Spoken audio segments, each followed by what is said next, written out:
Every election we hear the same thing. This is the most important election we've ever had. Whether it be politicians or pundits, every 4 years we are told that the coming election is the most important in history. This is the most important election of our lifetime. This is the most important election of our times. This is the most important election of all our lifetime. But this time, the prognosticators may be correct. The 2024 presidential election marks a face-off between two diametrically opposed forces that are battling to lead the West. They have completely different visions for the country and the world, which raises the question, which path will America choose? I'm Patrick Corelchi. And I'm Adriana Cortez. And this is Red Pilled America, a storytelling show. This is not another talk show covering the day's news. We're all about telling stories. Stories Hollywood doesn't want you to hear. Stories the media mocks. Stories about everyday Americans that the globalists ignore. You can think of Red Pilled America as audio documentaries, and we promise only one thing: the truth. Welcome to Red Pilled America.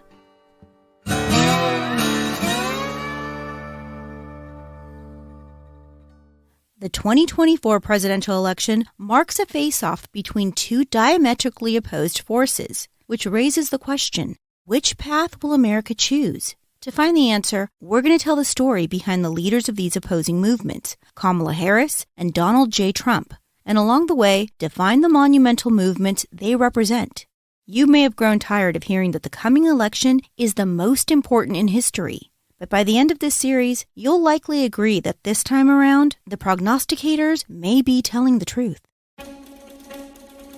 On August 22, 2024, Kamala Harris made history. I accept your nomination to be President of the United States of America. This is an inflection point in history. Harris becoming the first woman of color to accept. It's a historic moment in a lot of ways. Certainly it breaks a barrier. It was historic because of one simple fact. Through a series of political maneuvers unprecedented in American history, the machine behind Kamala Harris took the nomination from Joe Biden. So I've decided the best way forward is to pass the torch to a new generation.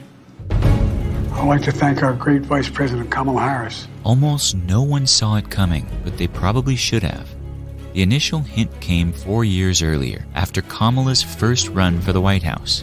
By late 2019, on the eve of primary season, her polling had plummeted to the low single digits, a level from which candidates rarely recover. Kamala got the message. She was not going to enter the White House the old-fashioned way. In early December 2019, she officially dropped out of the race. Senator Kamala Harris announcing she's dropping out. A campaign that started with so much promise brought to an abrupt end today, even before the first vote was cast.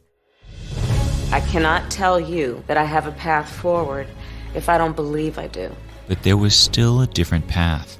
Her exit left Joe Biden with only two legitimate threats: Senators Bernie Sanders, they may hate democratic socialism, and Elizabeth Warren. We are in a fight for the very soul of our nation. In an act that seemed designed to finish them off, Biden made a headline-grabbing commitment. I commit that I will pick a woman to be vice president. A few weeks later, Biden had all but secured the nomination, and that's when the pressure campaign commenced. Listen, you got to come see us when you come to New York, VP Biden. We got more questions. You got more questions, but I tell you, if you have a problem figuring out whether you're for me or Trump, then you ain't black.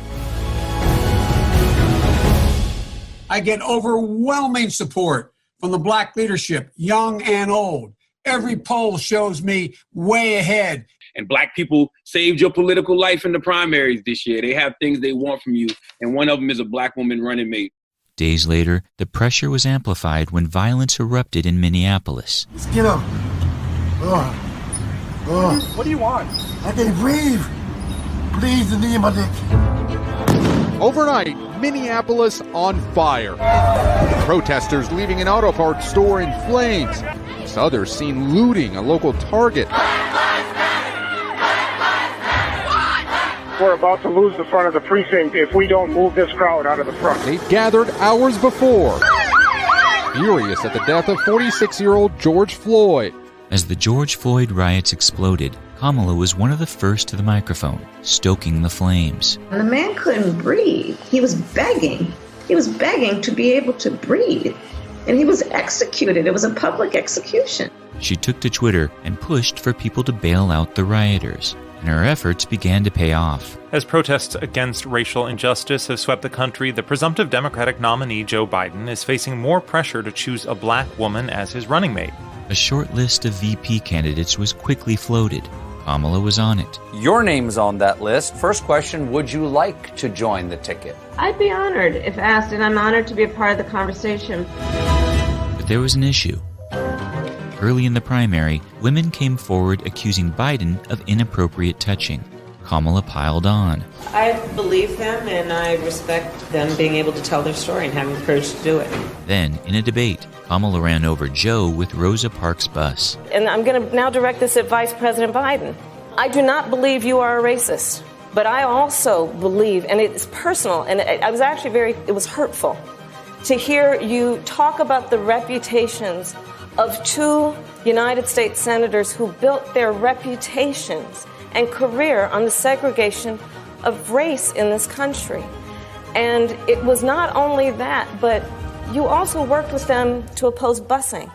And, there was a little girl in California who was part of the second class to integrate her public schools.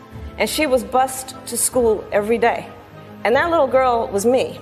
So with Kamala's brutal attacks fresh in Biden's mind, other VP names began to rise, including then chair of the Congressional Black Caucus, Karen Bass. Let me just tell you that I am willing to do anything and everything over these next 100 days to get President Biden elected. Another was former Obama National Security Advisor, Susan Rice. I'm honored to be among those that are reportedly being considered. If chosen, the two black females would alleviate the building pressure while fulfilling Biden's commitment. And given his age, the pick was crucial. In some elections, the vice presidential spot can feel like an afterthought. But for Joe Biden, his pick could not only help him rein in voters you just heard from there, but we could see that person end up being the Democratic presidential nominee in 2024.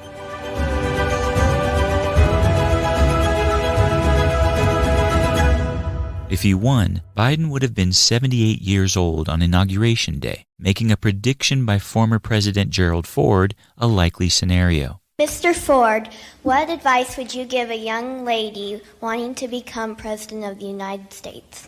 I can tell you how I think it will happen, because it won't happen in the normal course of events.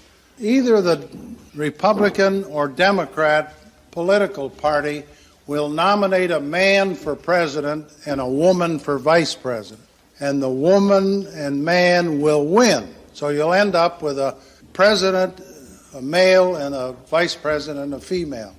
And in that term of office of the president will die, and the woman will become president under the law or Constitution. If Kamala had any hope of becoming president, this was her best path. But news leaked that Biden's inner circle was warning against choosing Kamala. She was too ambitious, they argued. The two other black women were rising to the top. Then something peculiar happened. Two of the three VP hopefuls started fielding a wave of negative press. Karen Bass was accused of praising Fidel Castro. Then an op-ed hit the New York Times, Chicago Tribune, and others. The title, Susan Rice was a diplomatic disaster. Notably, Kamala Harris was left unscathed.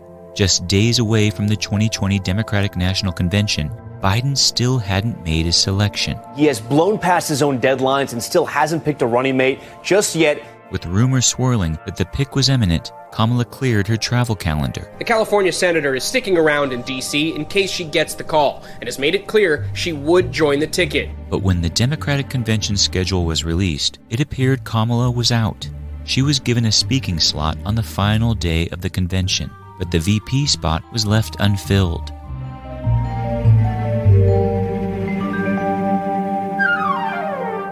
Both Karen Bass and Susan Rice were conspicuously left off the schedule, leading some to conclude that they were the two remaining finalists. And that's when Kamala sent a message to the presumptive nominee. Regarding Kamala Harris, the Twitterverse is a buzz because apparently, for some reason, yesterday, Kamala Harris unfollowed Joe Biden. It appeared to be a veiled threat.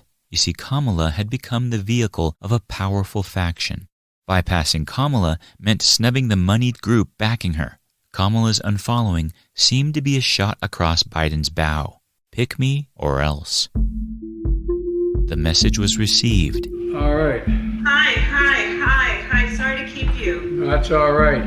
You ready to go to work? Oh my God. I'm so ready to go to work. Joe Biden has made up his mind about this decision, and there's actually an email that has gone out to supporters that said that Joe Biden has selected Kamala Harris as his running mate, making her the first black female vice presidential pick and first Asian female vice presidential pick. Historic. Kamala's 2020 maneuvering was masterful. As VP, she put herself in a position to replace Joe Biden by hook or by crook. Kamala would eventually become the 2024 presidential nominee without ever winning a single primary, a first in the modern era, and it would put a powerful force on the verge of taking the White House. Donald J. Trump's rise to the 2024 nomination also followed a novel path, and it started long before his famous escalator ride.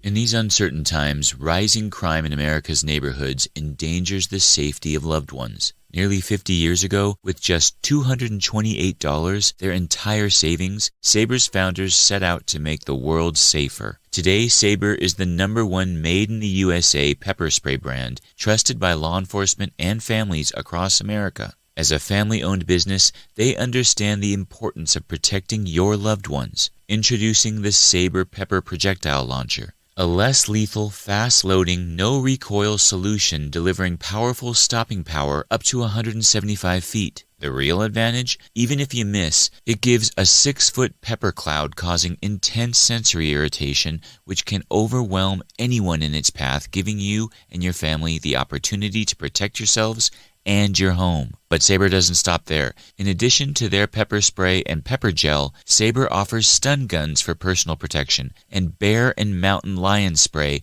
for outdoor adventurers. They also provide essential home security items like door security bars and door and window alarms for securing your entryways. Protect yourself and your family with Saber's full range of defense sprays, home security tools, and exclusive launcher bundles. Visit sabreradio.com or call 844-824-SAFE. That's 844-824-SAFE. Welcome back to Red Pilled America. So Kamala's 2020 maneuvering was masterful. She would eventually become the 2024 presidential nominee without ever winning a single primary, a first in the modern era, and it would put a powerful force on the verge of taking the White House. Donald J. Trump's rise to the 2024 nomination also followed a novel path. So tonight, with faith and devotion, I proudly accept your nomination for President of the United States. Thank you. Most think his political journey started back in 2015, but it began long before Trump famously traveled down his escalator. And we are going to make our country great again. As early as 1980, people saw the White House as Trump's destiny. Would you like to be the president of the United States? I really don't believe I would. Are people trying to draft you to run for a president up in New Hampshire? This sounds like political presidential talk to me, and I know people have talked to you about whether or not you want to run. Would you ever? Probably not. You have flirted with the idea of politics. Now you're here at your first national convention. Does that get you interested in possibly making the plunge? I have no intention of running for president. Are you running for president? Absolutely not. I'm not running. I have no intention of running. For the better part of 2 decades, the billionaire entrepreneur denied a desire to run for president. That is, until the 2000 election. So I am going to form a presidential exploratory committee, and we'll see. I mean, we're going to take a very good, strong look at it. In October 1999, Trump announced he was considering a third-party run, and at the time, it wasn't a far-fetched idea. Americans were angered that their manufacturing jobs were being offshored to places like China, and in the early 90s, one man decided to be their voice. His name was Ross Perot. In the 1950s, 90% of the goods that we bought in this country were made in the good old USA. That number has dropped to only 50% of the goods we buy here in the USA are made in the USA, and it will continue to drop as long as we have these stupid one-sided trade deals. Perot was a Texas tech billionaire that recognized this growing frustration in America. Both major parties supported the offshoring of U.S. manufacturing. So, in 1992, Perot launched an independent bid for the White House. The roadshow of Ross Perot stormed through Missouri tonight before a crowd of about 5,000, predicting a November surprise that he can win on Tuesday with the help of supporters called crazy by Republicans. I'm crazy, and everybody that supports me is crazy, and we got a room full of crazies here today, right? Perot did something rare in presidential politics. He self-funded his campaign. His 1992 bid would eventually fall short, but with roughly 20% of the vote, he'd tapped a nerve. Is this the end, or is this just the beginning? Okay, as all of you know, you call the shots, you're the boss, right? So in 1996, he formed the Reform Party. The Reform Party is larger than any one individual. It represents the hopes and commitments of people from all walks of life and all political persuasions. The Reform Party's arguments were not new to Donald Trump. The entrepreneur had expressed a frustration with American trade deals well before Perot's White House run. I'd make our allies pay their fair share. We're a debtor nation. Something's going to happen over the next number of years with this country, because you can't keep going on losing $200 billion, and yet we let Japan come in and dump everything right into our markets and everything. It's not free trade. If you ever go to Japan right now and try to sell something, forget about it, Oprah. Just forget about it. It's almost impossible. They don't have laws against it. They just make it impossible. They come over here, they sell their cars, their VCRs, they knock the hell out of our companies. So as the 2000 election cycle approached, Trump decided to investigate a run as the Reform Party's nominee.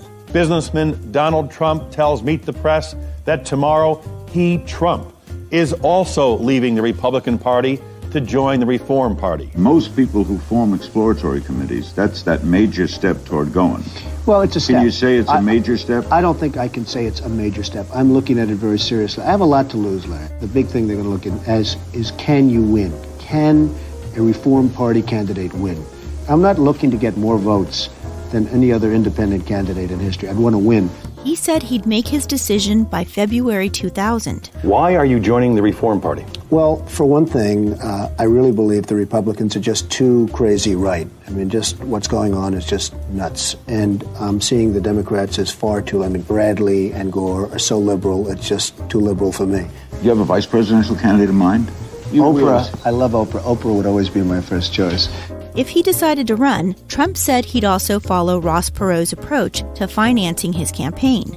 Well, I'd use my own money. If there were matching funds, if there's government subsidy, you always take it because you don't want to be a total schmuck. Well, as I've said, I'd be prepared to spend $100 million on the race if necessary. Trump pulled in a seasoned political consultant, a guy named Roger Stone. Mr. Trump has said he'll make a decision at the end of February. Stone had played a role in Nixon's 1972 re-election campaign and was a political strategist for Ronald Reagan's 1980 and 1984 runs. He saw something in Trump that Republicans did not. History shows us how difficult it is for a third-party candidate to make it to the White House. What is the success rate, do you think? Here's the fundamental question. Is the pop culture in this country more influential now than its institutions? There's no question that 20 years ago, somebody like Donald Trump, who is a real estate developer, who does come out from outside the political mold, not a congressman, not a U.S. senator, hasn't worked his way up, doesn't need campaign contributions from special interests. Could somebody like that be elected president? Ross Perot changed all that. I think he's a charismatic figure. I mean, he's kind of Ross Perot with charisma. As would later become the norm, the media mocked Trump. And our guest tonight, the next president of the United States, Donald Trump, once caught a sexually transmitted disease from himself. Number one, he would never spend the money. He would not spend that kind of money to lose, and he knows he would lose. He's getting what he really wants, which is to be treated at a higher level. Would you go so strong as to say he doesn't have a prayer? I would say he doesn't have a prayer, yes. There have been some polls taken recently by Newsweek and ABC News, and they say that 77% told ABC News, 73% told Newsweek they would not vote for Donald Trump under any circumstances. That's a lot of people. But one thing the media could not deny was his appeal amongst the working class. It should not be surprising that Trump has some popularity with the kind of people building his newest skyscraper, blue-collar working men. They enjoy the Donald, acting like the Don. The people that I do best with are the people that drive the taxis. You know, wealthy people don't like me because I'm competing against them all the time, and they don't like me, and I like to win. He took to the road, introducing his new girlfriend, a Slovenian supermodel named Melania. As a person, as a man, what's the best thing about him? He's a loyal man. And what's the worst thing about him? I don't have the worst thing. He displayed the politically incorrect approach to politics that would become his signature style. When somebody screws you, screw them back, but a lot harder, folks. He ripped 2020 GOP candidate George W. Bush. Well, so far I've been very, very saddened by the fact that he certainly doesn't seem like Albert Einstein. He criticized Senator John McCain, who was running for the GOP nomination. I mean, he was captured. And he flew combat missions. Question, does being captured make you a hero? I don't know. I'm not sure. And he went after his potential Reform Party opponents. So you have an ultra-right and a communist together. This is the partnership. You can have that partnership. Reform Party members had mixed reviews about his brash style of politics. I was disappointed because I felt that I thought he was very attacking of other members of the party, which I thought was very disrespectful. I think he came. I think you heard what he had to say, and we're excited. Trump explored a White House run for roughly 4 months, and in February 2000, he gave his verdict. I've made my decision. I'm not going to be running. The party is, as you know, self-destructing. What do you see as the biggest problem with the Reform Party right now?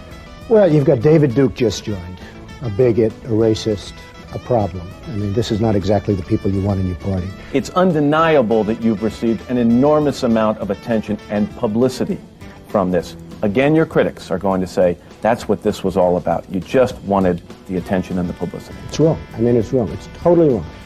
Most people that are into this thing and really into it and know me know that I'm totally serious about it. I am looking at my options. The Republicans want me back. Those options, in your opinion, do not include a run for the presidency or the vice presidency. Right, this year.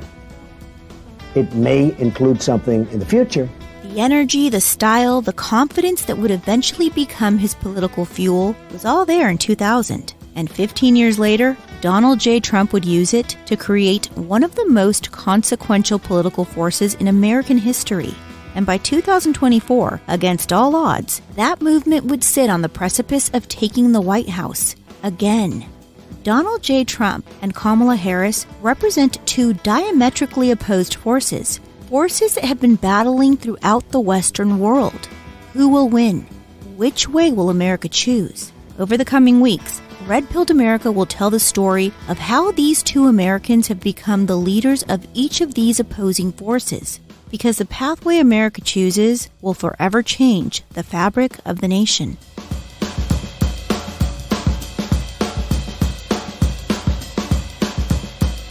As we approach the 1-year mark of the horrific events of October 7th in Israel, the International Fellowship of Christians and Jews invites you to join them in Flags of Fellowship, an opportunity for Christians to remember the victims, honor the heroes, pray for those still held hostage, and highlight the unwavering support of Christians for Israel and the Jewish people. On October 6th, thousands of Christians will be praying for those impacted by the war and planting flags across America to honor the victims of October 7th. Join us in letting the world know that Christians stand with the people of Israel. Your generous donation today will not only provide a flag symbolizing your support in churchyards across America, but it will also support the fellowship's ongoing emergency efforts in the Holy Land. We cannot stay silent. We cannot stay on the sidelines as anti-Semitism spreads like wildfire. The people of Israel need you now. Visit supportifcj.org to stand in solidarity with the Jewish people. That's a one-word website,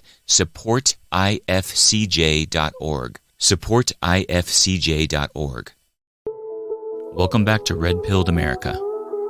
It was 1958, and a biologist named Shyamala Gopalan enrolled in UC Berkeley's graduate school program. The young student was from India and came to the States to study endocrinology, the research of the glands and organs that produce hormones. Kamala Harris has often conveyed that she comes from a humble, middle-class family. I was raised as a middle-class kid. I grew up in a middle-class household. I grew up a middle-class kid. But the reality is something different. Kamala's mother, Shyamala, comes from the most privileged India caste, the Brahmins. In Indian society, we go by birth. Shyamala would later explain. We are Brahmins, that is the top caste. India's caste system is a strictly hierarchical social structure. Membership in a particular caste is determined by birth. It defines an Indian's occupation, social status, and marriage prospects. Individuals cannot change their caste, and social mobility between castes is traditionally very limited. The system is tied to Hinduism and its ancient texts, and is believed to have been developed in 1500 BC. Brahmins are the highest among the 4 primary Indian castes, and are the intellectual and spiritual leaders of Indian society. Shyamala would later explain. For Brahmins, the bloodline is the most important. My family, named Gopalan, goes back more than 1,000 years. After her studies, Shyamala was supposed to return to India, where she'd be subject to an arranged marriage. I never came to stay. It's the old story. I fell in love with a guy, we got married, pretty soon kids came. That guy being another immigrant named Donald J. Harris.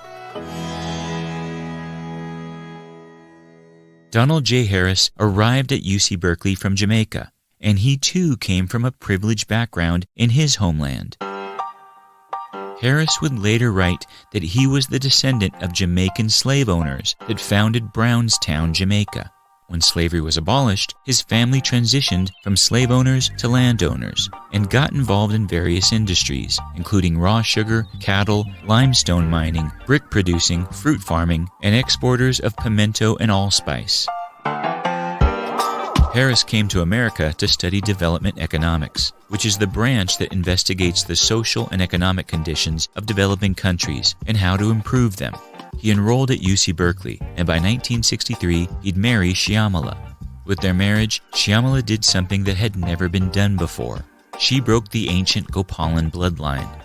The newlyweds lived together in the Berkeley area, and a year later, on October 20th, 1964, Kamala Harris was born in an Oakland hospital. Kamala's young family spent their time around elite academics, and their university happened to be the birthplace of a revolution that would sweep through American college campuses. A radical group wanted to end UC Berkeley's policy prohibiting political activity on school property, so they challenged the rule by setting up political informational tables on campus. The school took the bait, and campus police arrested one of the table attendants. You can't pick on one. I am arresting. You're either going to come with me or all of us. We arrested all. We're all manning the table. But as officers tried to haul him off, students surrounded the squad car and refused to let it leave. One of the protest instigators demanded that their comrade be released and issued a second demand to the school administration. We're asking that there be no restrictions on the content of speech, save those provided by the courts. When the school refused to meet their demands, the students occupied the university's administration building. They shut down the entire school. There's a time when the operation of the machine becomes so odious, makes you so sick at heart that you can't take part. You can't even passively take part. And you've got to put your bodies upon the gears and upon the wheels, upon the levers, upon all the apparatus, and you've got to make it stop. And you've got to indicate to the people who run it, to the people who own it, that unless you're free, the machine will be prevented from working at all. Hundreds were arrested, and after 2 months of constant protest, the university capitulated, dropping all charges against the protesters and terminating all restrictions on political activity. The protest was branded as the Free Speech Movement, or FSM, but it was false advertising. The students that led this campaign were not actually concerned with free speech. Some weren't students at all. Simply put, they were Marxist radicals. A participant in the protest later confessed the true goal of their activism when he said, quote, "The claim that the free speech movement was fighting for free speech for all, for example, the First Amendment, was always a charade. the struggle was really about clearing barriers to using the campus as a base for radical political activity. The main ringleaders were part of a radical socialist group that viewed college campuses as the perfect centers to wage their war on the American system. One of the primary organizers, Bettina Aptheker, would later speak about her communist beliefs. I think that the students on the campus respected the fact that I disclosed my membership in the Communist Party, and the fact that I did it, and the timing of it, the fact that I didn't do it at a time when it would have hurt the FSM or would have hurt the movement on the campus. I think they respected that. The UC Berkeley's protests were orchestrated by a group of Marxists that had been trained by both the Communist Party USA and a radical black student protest organization called SNCC, which was led by a black political activist named Stokely Carmichael, the Howard University alumni that coined the term Black Power. This was the environment at UC Berkeley when Kamala Harris was born. Kamala, of course, played no role in the movement. The protests lasted roughly 3 months, and when it launched, she was not yet born. But she'd later graphed this piece of history into her story to connect to a growing social justice movement. Kamala's father would go on to earn his doctorate in economics. He published a paper entitled Economic Growth and Capital Accumulation, which earned him the moniker of Marxist economist. In 1966, when Kamala was barely over a year old, the family moved to Illinois, where Shyamala and Harris took up various research and teaching positions. The family bounced around the state to Champaign-Urbana, where Kamala's sister Maya was born. They moved to Evanston and then left Illinois, picking up university gigs in Madison, Wisconsin. The family visited Shyamala's homeland of India and would frequently visit Donald Harris's hometown of Brownstown, Jamaica, traversing the property housing their sugarcane business, likely the place of the family's slave plantation. Kamala's father would later reminisce about one of these trips back to his family's sprawling property. Kamala, ever the adventurous and assertive one, suddenly broke from the pack, leaving behind Maya, the more cautious one, and took off like a gazelle in Serengeti, leaping over rocks and shrubs and fallen branches in utter joy and unleashed curiosity to explore that same enticing terrain. I quickly followed her with my trusted Canon Super 8 movie camera to record the moment. I couldn't help thinking there and then, what a moment of exciting rediscovery, being handed over from one generation to another. But by 1970, the Harris family's marriage faltered. Little is known about the breakup, but what we do know is that their custody battle was bitter. Shyamala moved back to Berkeley with the girls. Donald Harris wrote an essay entitled Reflections of a Jamaican Father, and in it, he briefly touched on the divorce, writing, quote, "This early phase of interaction with my children came to an abrupt halt in 1972 when, after a hard-fought custody battle in the family court of Oakland, California, the context of the relationship was placed within arbitrary limits imposed by a court-ordered divorce settlement based on the false assumption by the state of California that fathers cannot handle parenting, especially in the case of this father, a Negro from the islands, was the Yankee stereotype, who might just end up eating his children for breakfast." By the time Kamala was 7 years old, the divorce was final. In 1972, Donald Harris accepted a position at Stanford University, where he taught courses that explored Marxist economic theories. Kamala and her sister lived with their mother in Berkeley and would spend weekends with their father, who lived in Palo Alto. Kamala attended Thousand Oak Elementary School, a public school in Berkeley. But then, when Kamala was 12, her mother was offered a job at the McGill University School of Medicine in Montreal, Quebec, researching breast cancer. Shyamala decided to take the job, and so in 1976, she packed up Kamala and Maya, left Donald Harris behind at Stanford, and moved to Canada, just as a real estate developer was making his first major splash in the media capital of America. Life can be pretty stressful these days. You want to know what makes me feel better? Licorice from the Licorice Guy. call me crazy, but it's true because I love licorice. Longtime listeners of Red Pilled America know that licorice is my absolute favorite candy. And the very best licorice, hands down, comes from the Licorice Guy. I know licorice, and it doesn't get any better than this. What truly sets it apart is its flavor and its freshness. The softness of this licorice will blow your mind. I've never had anything like it. The Licorice Guy offers jumbo gourmet licorice in nostalgic seasonal flavors like red, blue raspberry, cinnamon, watermelon, black, and apple. Trust me, they're all delicious. What I also love about the Licorice Guy is that it's an American family-owned business. And you all know that I'm a big proponent of supporting American companies. Right now, Red Pilled America listeners get 15% off when you enter RPA15 at checkout. Visit licoriceguy.com and enter RPA15 at checkout. That's licoriceguy.com. They ship daily. Treat yourself and those you love and taste the difference.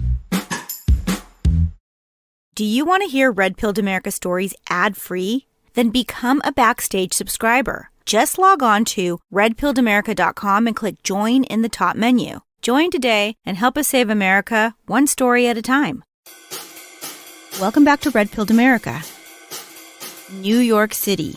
As the song goes, if you can make it there, you can make it anywhere. No time embodied those lyrics more than in the mid-1970s. Governor Hugh Carey of New York told Congress today that default by New York City would be an economic Pearl Harbor for the rest of the nation. In 1975, the Big Apple was in dire straits. For roughly a decade and a half, the city had been spending more than it had been taking in, racking up enormous debt. In good times, the lavish spending could be hidden. But with inflation skyrocketing and the economy lagging in 1975, the city found itself in a situation that it hadn't faced even in the darkest days of the Great Depression. It was on the verge of defaulting on its debt payments. When city officials tried to sell bonds to raise money to make the payments, few bought them. New York City was facing bankruptcy, a contagion that many believed could spread to the entire world. West German Chancellor Schmidt came here and said the collapse of the world's financial capital could push the whole world back into recession.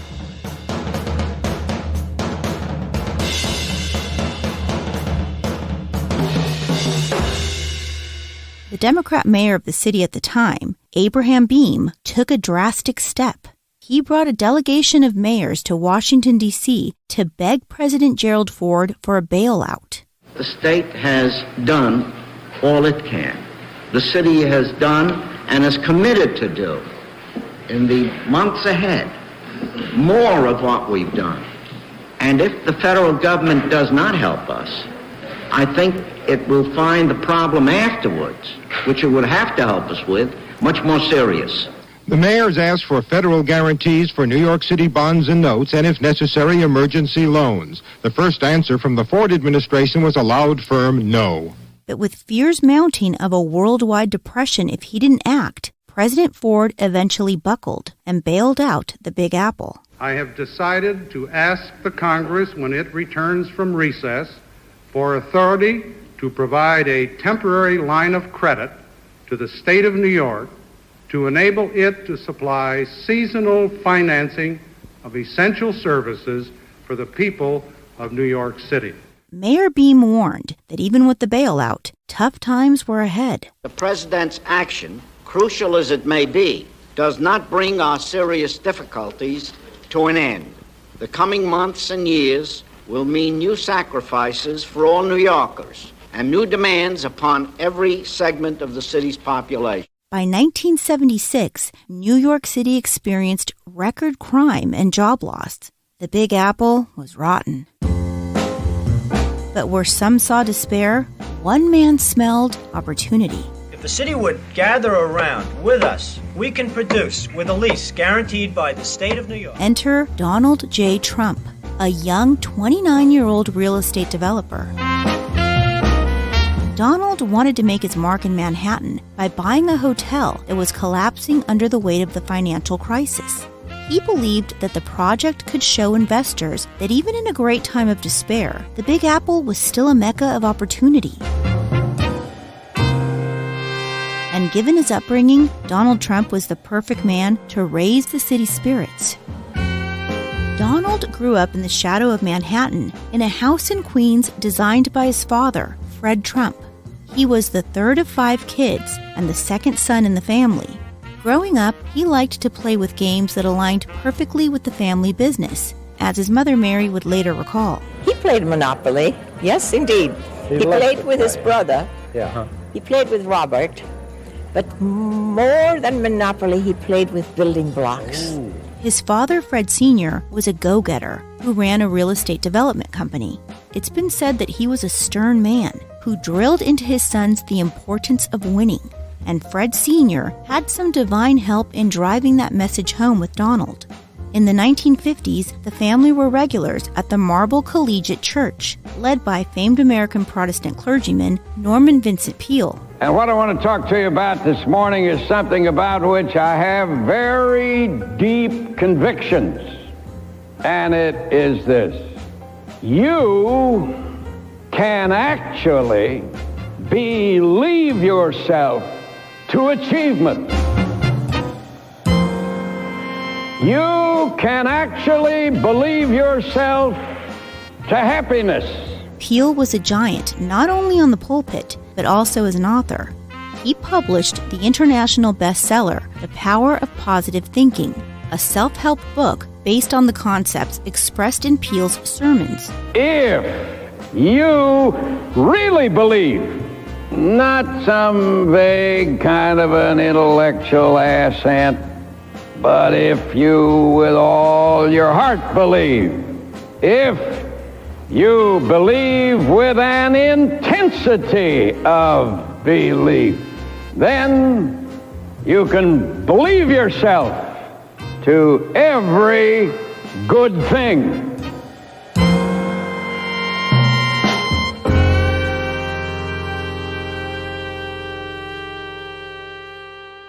Donald took to these ideas of positive thinking and winning in a way that his older brother did not. But one natural trait in him was amplifying these concepts in a way that was causing problems for Donald. He had a bit of a rebel streak, challenging not only his classmates and teachers, but his father as well. By the time he'd reached the 7th grade, Fred Sr. had had enough. And he sent his son north to a private boarding school, the New York Military Academy. At 13 years old, Donald found himself in a tough environment. The all-boys academy, filled with other rambunctious young men, meant a level of rough-and-tumble hazing not suited for most. But by all accounts, Donald thrived in this atmosphere. It was strict and regimented, but merit-based and highly competitive. He became a star athlete, and he also acquired a reputation that would become a double-edged sword later in life. He was dubbed Ladies' Man in his school yearbook. He graduated from the military academy in 1964 and entered college at Fordham University.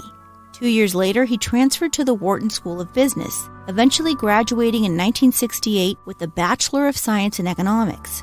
By 1971, at the ripe old age of 25, Fred Sr. made Donald president of the Trump Organization. It was the seal of approval that he was always looking to secure. But when he took over the company, Donald wanted to make a major shift.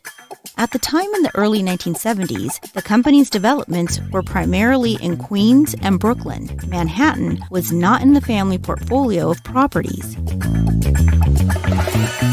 Fred liked to build on his own territory. He didn't feel like Manhattan was his turf, but his son Donald thought differently. For a real estate developer, there was no bigger stage in the world than Manhattan. Donald's hyper-competitive nature drew him to the city. So, in 1971, he drove to Manhattan in his convertible Cadillac and got a one-room studio. To get in on the action of the city, he got involved in an exclusive club, frequented by Manhattan's best-dressed movers and shakers. And as the 1975 New York financial crisis peaked, Donald found a project that he thought would help him breathe life back into the Big Apple. The Commodore Hotel, once one of the finest in New York, is closing its doors next Tuesday because of financial losses.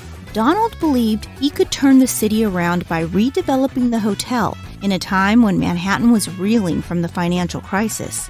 The problem was, he needed $70 million to pull it off. He could only get a $30 million loan commitment from the bank. So Donald came up with an idea. If the city would exempt him from paying taxes on the property, he could develop the Commodore Hotel. So at just 29 years old, he began working on his first major solo project. Donald went to the owners of the Commodore Hotel and said he wanted to purchase the land. They were intrigued. He then went to the Hyatt hotel chain and told them he had control of the Commodore. He didn't. He pitched them to attach their name to a new hotel he'd develop. They said yes, and then he turned to the city to ask for an exemption that had never been granted before.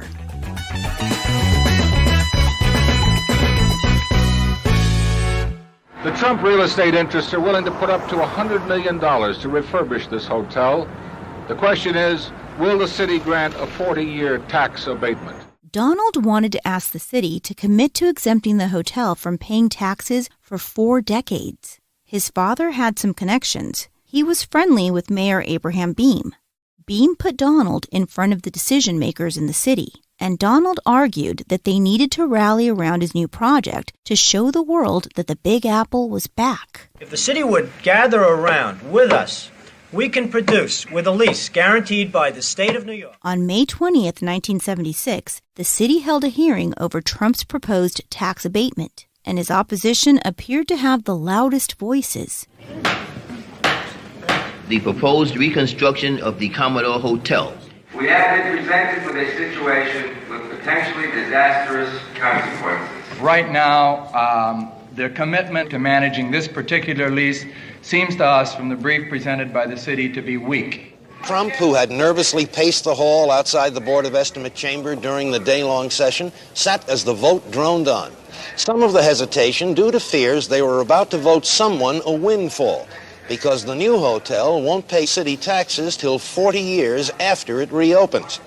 I'm not sure whether we're making the wisest decision in the world. Finally, shortly after 4 this afternoon, the final vote came. And Donald won. They voted to grant the hotel a massive tax break. It was a monumental moment for the young entrepreneur. He'd broken into the most competitive real estate market in the world. It was his first major splash in the media capital of America, and many wondered how he was able to pull it off. People ask me, how is it that you got 40 years of tax abatement? And I'd always say, because I didn't ask for 50. Many would begin to view Donald as a savior of the city. In the wake of his victory, Donald met a Czechoslovakian model. Her name was Ivana, and she was made of all the right stuff. She was beautiful, had a college degree, and loved to cook. The two tied the knot on April 7, 1977. Norman Vincent Peale officiated their wedding, and later that year, she gave birth to their first son, Donald Jr.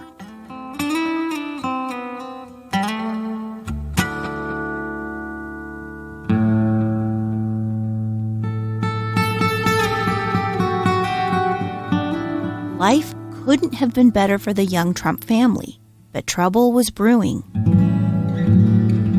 As the end of 1977 approached, the mayor that helped pave the way for Donald's first big New York City win faced an election.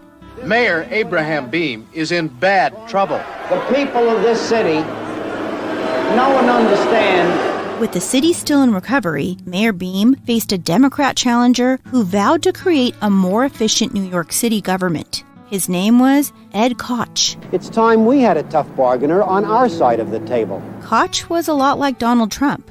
He was a confident, abrasive, no-nonsense politician that knew how to get press. I talk like a New Yorker, I walk like a New Yorker, and I think like a New Yorker. On election night 1977, Koch toppled Mayor Beame. And just like that, not only did the young Donald Trump lose his insider connection in the halls of New York City government, he gained an adversary, but one that would help propel Donald into the national spotlight. Because you see, by the close of the 1970s, Trump had not yet cemented his name in the minds of Americans. He'd need an opponent to focus his energy. And just as Kamala Harris was experiencing her formative high school years outside of the country in Canada, Donald Trump was about to ride a massive new surge in the American spirit of winning. Coming up on Red Pilled America, I mentioned in one of the teases for your segment, Kamala, that you have been called by some the female Barack Obama. We will make America great again. And we will make America great again. God bless you and good night. I love you.